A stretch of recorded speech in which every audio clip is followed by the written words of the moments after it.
Hello student, welcome to our channel study मंत्रा।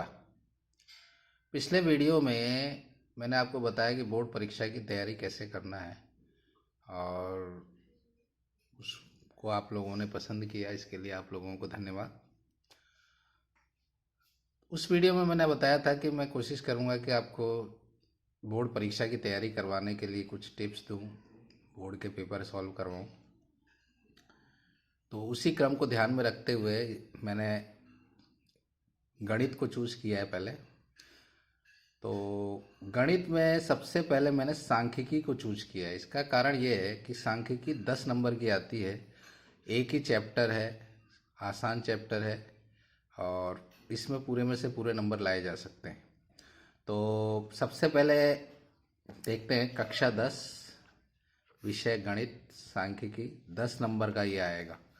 और अगर आप थोड़ा सा इसको ढंग से तैयार करते हैं तो मुझे लगता है कि 10 में से 10 पूरे अंक आ सकते हैं आपके। अब आप एक चीज़ देखिए, इसमें जो बोर्ड की परीक्षा है उसमें क्या क्या आपके कोर्स में है, पहले इसको जानना जरूरी है। तो इसमें है वर्गीकृत आंकड़ों का समांतर माध्य, माध्यिका, बहुलक, संचयी बारंबारता वक्र। संचयी बारंबारता वक्र जो है वो माध्यिका में बनता है, तो उसको भी दिखा देंगे। तो अभी आपके इस पार्ट में जो टॉपिक्स हैं वो है समांतर माध्य, माध्यिका और बहुलक। तो इस पार्ट को स्टडी करने से पहले मैंने आपसे कहा था कि गणित जब पढ़ी जाती है तो पहले हमको उसके सूत्र पे ज़्यादा फोकस करना चाहिए। ये मान के चलिए कि गणित में यदि आप उसका सूत्र और समझ गए तो आधी बाजी आप जीत ले गए। तो सबसे पहले हम समझते हैं कि वर्गीकृत आंकड़ा होता क्या है, इसको पहले समझा देते हैं। तो वर्गीकृत आंकड़ा, ये देखिए, वर्गीकृत आंकड़ा दो प्रकार का होता है। पहला है असतत श्रेणी और दूसरा है सतत श्रेणी। सतत श्रेणी को वर्ग अंतराल भी बोलते हैं। असतत श्रेणी ऐसी श्रेणी जिसमें पदों के मान और उनकी संगत बारंबारताएं दी गई होती। यहाँ एक असतत श्रेणी का एग्जाम्पल दिया गया है। तो पहले चर होता है, चर को हमेशा एक्स आई से व्यक्त करते हैं। तो जब हम सवाल लगाएंगे तो चर की जगह हम एक्स आई रखेंगे। बारंबारता जिसको एफ आई से व्यक्त करते हैं।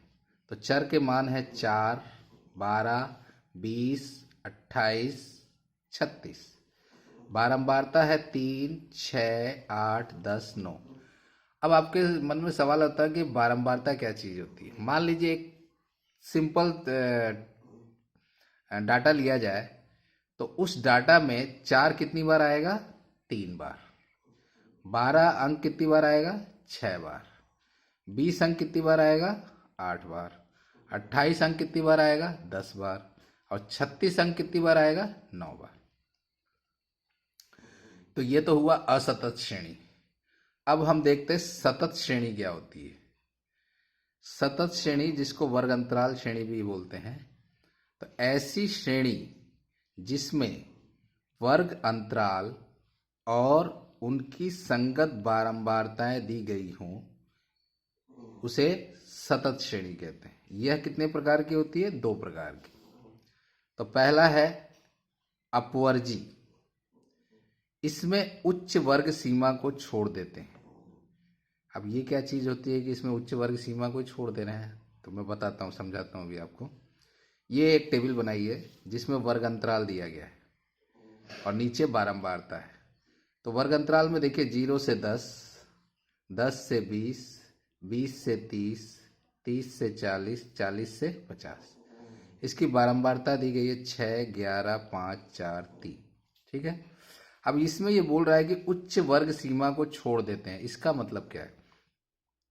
आप वर्ग अंतराल को ध्यान से देखिए। 0 से 10, 10 यहाँ पे भी आ रहा है और 10 यहाँ पे भी आ रहा है। इसी प्रकार 20 यहाँ पे भी आ रहा है, 20 यहाँ पे भी आ रहा है। तो ये जो है, इसमें 0 से 10 का मतलब क्या है कि ये निम्न सीमा होती है और ये उच्च सीमा। तो इसकी उच्च सीमा इसकी निम्न सीमा बन जा रही है। लेकिन एक चीज़ देखिए कि ये 10 रिपीट हो रहा है, इसमें 20 रिपीट हो रहा है। 30 रिपीट हो रहा है, यानी ऊपरी सीमा और निम्न सीमा रिपीट हो रही है। तो मान लीजिए कोई ऐसा डाटा है जिसमें 10 है, तो 10 हम इसमें भी ले लेंगे, 0 से 10 वाले में भी 10 को काउंट कर लेंगे और 10 से 20 वाले में भी काउंट कर लेंगे। तो इससे क्या होगा कि इन दोनों मानों में वो आ जाएगा, तो उससे क्या होगा कि डाटा गड़बड़ा जाएगा। इसलिए क्या करते हैं कि इसमें उच्च वर्ग की सीमा को छोड़ देते हैं, यानी 0 से 10 में अगर 10 अंक है तो 10 को इसमें काउंट नहीं करेंगे, इसमें 0 से 9 तक लेंगे। इसमें 10 से 19 जाएगा तो ये 10 जो है इसमें ना आके इसमें आएगा, इसीलिए इसमें उच्च वर्ग की सीमा को छोड़ दिया जाता है। ठीक है। अब देखिए समावेशी विधि। समावेशी विधि क्या होती है? इसमें उच्च वर्ग सीमा को नहीं छोड़ते। तो इसमें देखिए वर्ग अंतराल 0 से 9, 10 से 19। अब इसमें देखिए इसकी उच्च सीमा और इसकी निम्न सीमा अलग अलग है, इसलिए इसमें छोड़ने का सवाल ही नहीं उठता है। तो वर्ग अंतराल हो गया 0 से 9, 10 से 19, 20 से 29, 30 से 39, 40 से 49। बारंबारता है 6, 11, 5, 4, 3। अब एक चीज देखिए कि इस पूरी सांख्यिकी में आपको इन्हीं 3 प्रकार के सवाल मिलेंगे, जिस पे आपको समांतर माध्य, माध्यिका और बहुलक लगाना है। तो सबसे पहले हम समांतर माध्य के फॉर्मूले पर डिस्कस करेंगे, तो देखते हैं उसे। ये समांतर माध्य का फार्मूला है, इसको ध्यान से देखिए। वर्गीकृत आंकड़ों का समांतर माध्य ज्ञात करने की विधियां। ठीक है, वर्गीकृत आंकड़ों का समांतर माध्य ज्ञात करने की विधियां। तो 3 विधियां हैं इस हमारे कोर्स में। समांतर माध्य ज्ञात करने की 3 विधि है। पहली है प्रत्यक्ष विधि, दूसरी है कल्पित माध्य विधि, इसे लघु विधि भी बोलते हैं, तीसरी है पद विचलन विधि। अब देखिए प्रत्यक्ष विधि में समांतर माध्य ज्ञात करने का फॉर्मूला क्या है? एक्स बार। अब बार क्या चीज होती है? ये एक्स है, इसके ऊपर ये जो डंडी खींची गई है ना, इसी को बार बोला जाता है। तो x bar equal to sigma, ये चीज ऐसे जो बनाया गया है इसको बोलते हैं sigma. Sigma f i x i, और आई का मान 1 से स्टार्ट होकर कहां तक जाएगा? एन तक, बटा एन। अब n क्या है? n equal to sigma I equal to 1 और मैक्सिमम मान n तक जा रहा है, तो सिग्मा एफ आई। कल्पित माध्य विधि या लघु विधि में फॉर्मूला क्या है? x bar equal to a plus sigma f I D i बटा n। सिग्मा का मान, इसमें i का मान 1 से n तक जाएगा, और n इक्वल टू हो जाएगा sigma f i equal to 1 to n। D I equal to हो जाएगा एक्स आई माइनस ए। अब पद विचलन विधि में फॉर्मूला क्या लगता है? X bar equal to A plus H sigma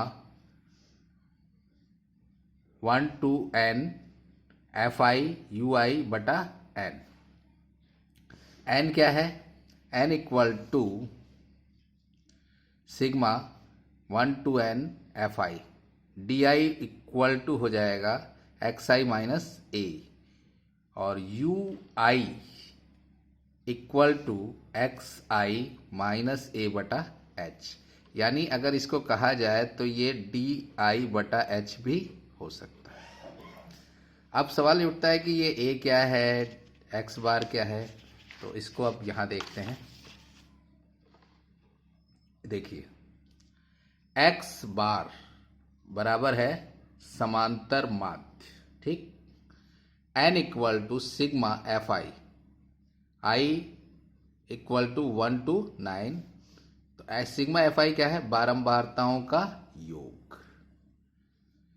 sigma f i x आई हो जाएगा पद व बारंबारताओं के गुणनफलों का योग। सिग्मा का मान, आई का मान 1 टू n तक जाएगा। इसमें देखिए sigma i 1 to n F I D i, ये है पद व विचलनों के गुणनफलों का योग। अब इसमें देखिए sigma I equal to 1 to n F I U I पद व पद विचलनों के गुणनफलों का योग। ए क्या है? ए है कल्पित माध्य। एक्स आई क्या है? पद है। डी आई क्या है? कल्पित माध्य से विचलन। और एच क्या है? अचर है। ठीक है। अब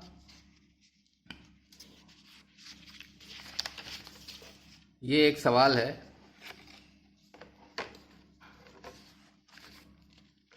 इस सवाल को हम लगाने का प्रयास करते हैं।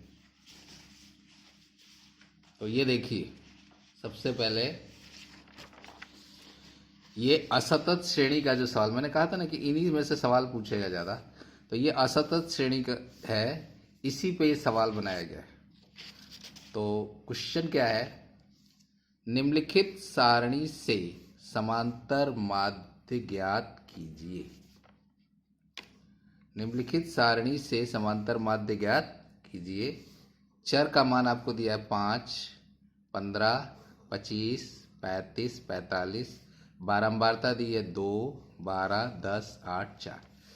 तो ये सवाल तीनों विधि से लग सकता है और आंसर तीनों में सेम आएगा। प्रत्यक्ष विधि, कल्पित माध्य या लघु विधि या पद विचलन विधि। तो पहले प्रत्यक्ष विधि को हम समझने का प्रयास करते हैं कि प्रत्यक्ष विधि में सवाल कैसे लगेगा।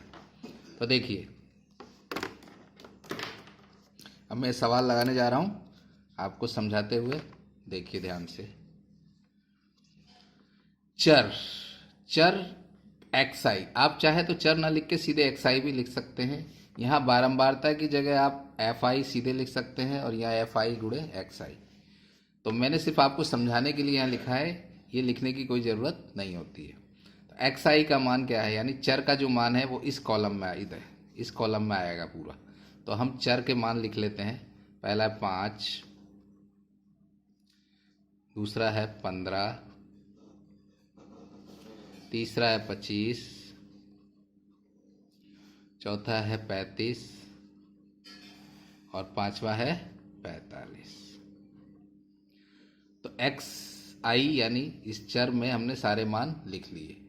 अब इस कॉलम में बारंबारता के सारे मान आएंगे, तो एक एक करके हम बारंबारता के मान लिखते हैं। लेकिन जो चर है उसके सामने जो बारंबारता है उसका मान वहीं पे लिखा जाएगा। तो 5 का बारंबारता 2 है, तो 5 के सामने हमने कितना लिख लिया? 2। 15 की बारंबारता 12 है, तो हमने 15 के सामने कितना लिख लिया? 12। 25 की बारंबारता कितनी है? 10, तो 25 के सामने हमने कितना लिख लिया? 10। 35 की बारंबारता कितनी है? 8, तो हमने 35 के सामने कितना लिख लिया? 8। और 45 की बारंबारता कितनी है? 4, तो हमने 45 के सामने लिख लिया 4। ठीक है। अब एफ आई एक्स आई का मतलब ये है कि एफ आई को एक्स आई से गुणा करेंगे, यानी इस पूरे के पूरे कॉलम को हम इस कॉलम से गुणा करेंगे एक एक करके। तो 2 को 5 से गुणा करेंगे तो कितना आ जाएगा? 2 गुणे 5 यानी 10। 12 को 15 से गुणा करते हैं तो 12 25 60, 60 यानी 0 लग गया, 6 हासिल हुआ। 12 एकम 12 और 6 18 यानी 180। आप एक चीज ध्यान रखिएगा, इसमें इकाई को इकाई के नीचे रखिए, दहाई को दहाई के नीचे, सैकड़ा को सैकड़ा के नीचे, तभी आप टोटल सही लगा पाएंगे, नहीं तो ये दिक्कत होता है। यहाँ से मैंने थोड़ा ये कर दिया है, लेकिन मैं तो काउंट कर लूँगा। लेकिन आप लोग कई बार टोटल में बहुत गलतियाँ होती है बच्चों से, इसलिए आप इस चीज़ का ध्यान रखिएगा। चलिए, अब 25 को 10 से गुणा किया तो 250, 35 को 8 से गुणा किया तो 8 पच्चे 40, 0 4 हासिल, 8 ते 24 और 4 28 हो गया। 45 को 4 से गुणा किया, 4 पंजे 20, 0 2 हासिल, 4 चौक 16 और 2 18।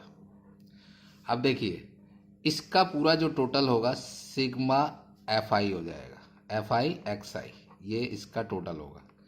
तो हम टोटल करते हैं, ये 0 हो गया पूरा, 1 और 8 9 और 5 14, 14 और 8 हो गया आपका 22 और 8 30, 0 हासिल 3, 3 और 1 4, 2 6, 2 8 और 1 9, यानी सिग्मा FI XI आया 900। ठीक है, अब देखिए इसका टोटल करते हैं। सिग्मा FI करेंगे, इसको टोटल करते हैं। 2 और 12 14 हुआ, 14 और 10 24, 24 और 8 हो गया आपका 32 और 4 36। अब हम समांतर माध्य निकालेंगे। तो समांतर माध्य फॉर्मूला लगाते हैं हम सीधे। x बार बराबर सिग्मा FI/XI बटा सिग्मा FI। यही मान n भी होता है। जो n लिखा गया है, आप कंफ्यूज मत होइएगा, तो मैं यहाँ लिख दे रहा हूँ n equal to sigma FI, एक ही चीज़ होती है ये। तो ये हो गया 36 आपका, ताकि आप कंफ्यूज ना हो इस चीज़ के लिए मैंने इसको यहाँ पे लिख दिया है। अब देखिए, आप इसमें i इक्वल टू 1 और n लिखने की ज़्यादा ज़रूरत नहीं है, इस झमेले में ज़्यादा परेशान हो जाएंगे आप लोग। तो सिंपल ऐसे लिखिए, नहीं तो बच्चे कंफ्यूज हो जाते हैं। आप i इक्वल टू 1 और n लिखने की ज़रूरत नहीं, सीधे ऐसे लिखिए, फार्मूला लगा दीजिए। तो x इक्वल टू क्या हो जाएगा, x bar equal to sigma FI/XI का मान ये देखिए कितना आ रहा है 900। तो हमने यहाँ से ले लिया 900 लिख दिया। सिग्मा FI का मान कितना आ रहा है 36, यहाँ हमने 36 रख लिया। अब 9 से काटते हैं, 9 एक कम 9, 2 0 हो गया, और यहाँ 9 चौक 36। अब इसको 4 से काटते हैं, 4 एकम 4, अब यहाँ देखिए 4 दूनी 8, 2 बचा 20 हो गया, 4 पच्चे 20, यानी x बार इक्वल टू 25। इसका मतलब समांतर माध्य कितना आया 25। समांतर माध्य आ गया आपका 25। ठीक है, तो मैं आशा करता हूँ कि ये सवाल आपको समझ में आया होगा। अब इसी सवाल को हम कल्पित माध्य विधि से लगाते हैं। ये देखिए, सवाल वही, लेकिन विधि कल्पित माध्य हो जाएगी। अब देखिए, इसमें मैंने एक पहले से ही टेबल बना ली है, क्योंकि वो टेबल बनाने में टाइम लगेगा, तो मैं पहले से बना के रेडी रखा हूँ। तो कल्पित माध्य विधि, लघु विधि, इसमें जो कॉलम बनाने हैं वो कॉलम ये होना चाहिए। देखिए, चर यानी XI, कल्पित माध्य यानी A, ठीक, और विचलन DI बराबर XI माइनस A, बारंबारता FI और FI DI, ये इससे गुणा हो जाएगा। और यहाँ पे इसका एक कॉलम और बनाना है, मैं बता दूंगा अभी इसकी कहाँ ज़रूरत पड़ेगी, अभी देखिएगा आप जब सवाल लगाते हैं तो। अब देखिए, ये सवाल है आपका। तो जो चर के मान है, ये जैसे इसमें रखा था, जिस प्रकार चर के मान रखे थे, तो चर के यही मान थे, यही सवाल लगा रहा हूँ उसी विधि से, ध्यान रखिएगा। यही चर के पूरे मान हम चर वाले कॉलम में रख देते। तो एक एक करके मैं मान रख रहा हूँ, देखते जाइए। 5, 15, 25, 35, 45। अब एक कल्पित माध्य, कल्पित माध्य जो है वो बीच का कोई एक मान मान लिया जाता है। चूंकि यहाँ पे 5 वो है संख्या, तो हम तीसरे को ले लेते हैं। लेकिन अगर 6 संख्या होगी तो आप तीसरे या चौथे में से किसी एक को ले सकते हैं। लेने को तो आप इसको भी ले सकते हैं, चाहे इसको भी ले सकते हैं, लेकिन उससे क्या होगा कि जो इस सवाल लगाने का मोटो है वो खत्म हो जाएगा, मान बड़ा आ जाएगा। कल्पित माध्य या लघु विधि में हम करते क्या है कि बीच वाले को इसलिए लिया जाता है, आगे संख्या हमको छोटी मिल जाएगी। और इसमें क्या हो रहा था, जैसे टोटल ये बड़ा आ रहा है ना, तो कैलकुलेशन करने में दिक्कत आती है, जोड़ने में, इसलिए ये लिया जाता है कल्पित माध्य में। तो इसका देखिएगा गुणा बहुत छोटा आ जाएगा, अभी देखते जाइए, मैं कर रहा हूँ इसको। तो हमने कल्पित माध्य मान लिया 25, यानी इसको हमने कल्पित माध्य माना, तो ये लिख लिया मैंने यहाँ 25। अब विचलन बराबर DI equal to XI minus A। तो DI क्या होगा, DI इक्वल टू यहाँ एक्स आई माइनस ए, तो एक्स आई कितना है इसका 5, यहाँ हमने 5 रखा, माइनस ए कितना है 25, तो 5 माइनस 25 बराबर। इसी प्रकार यहाँ पे अब इसके मान एक साथ बाद में निकाल लेंगे। अब इसमें एक्स आई क्या होगा 15, तो यहाँ हमने 15 रख लिया, माइनस ए तो 25 ही रहेगा, ये इक्वल टू यहाँ एक्स आई कितना है 25, ए कितना है 25, यहाँ एक्स आई कितना है 35, माइनस ए 25, एक्स आई 45 और ए 25। तो ए तो सबका सेम होगा और एक्स आई वही चर वाले मान है। अब हम इसको घटाते चले जाते हैं, 5 में से 25 को घटाएंगे तो माइनस 20। जो बच्चे घटाना नहीं जानते हैं ध्यान रखिए कि बड़ी संख्या में से छोटी संख्या घटाएंगे, जैसे घटाते हैं तो 25 में से 5 घटा लीजिए 20 आया। अब बड़ी संख्या क्या है 25, उसका चिन्ह यहाँ लग जाएगा। इसी प्रकार इसमें देखिए 25 में से 15 घटाइए 10, बड़ी संख्या 25 है, इसका चिन्ह क्या है माइनस, तो यहाँ माइनस 10 आ जाएगा। 25 माइनस 25 कितना हुआ 0, 35 माइनस 25 कितना हुआ 10 और 45 माइनस 25 कितना हुआ 20। अब बारंबारता जो है इसकी बारंबारता देखिए, इसी क्वेश्चन में बारंबारता थी 2, 12, 10, 8, 4। ये जो बारंबारता यहाँ लिखी गई वही सेम अब यहाँ लिख देंगे। तो हम बारंबारता लिख दे रहा हूँ मैं यहाँ पे 2, 12, 10, 8, 4। अब इसको इससे गुणा करते हैं, तो देखिए माइनस 20 को 2 से गुणा किया तो माइनस 40, माइनस 10 को 12 से गुणा किया तो माइनस 120, 0 को 10 से गुणा किया तो 0, 10 को 8 से गुणा किया तो 80 और 20 को 4 से गुणा किया तो भी 80। अब एक चीज़ देखिए, इन दोनों का, ये दोनों माइनस है तो इन दोनों का टोटल करते हैं, तो माइनस 120 और 40 कितना हुआ 160, तो यहाँ पे आ जाएगा माइनस 160। मैंने कहा था ना इस कॉलम का उपयोग क्या होगा। अब देखिए इसको जोड़े 80 और 80 160, तो ये प्लस 160 हो गया। अब इसका देखिए, इसका सिग्मा एफ आई हम निकाल लेते हैं, तो जो उसमें आया था सेम इसमें भी आ जाएगा।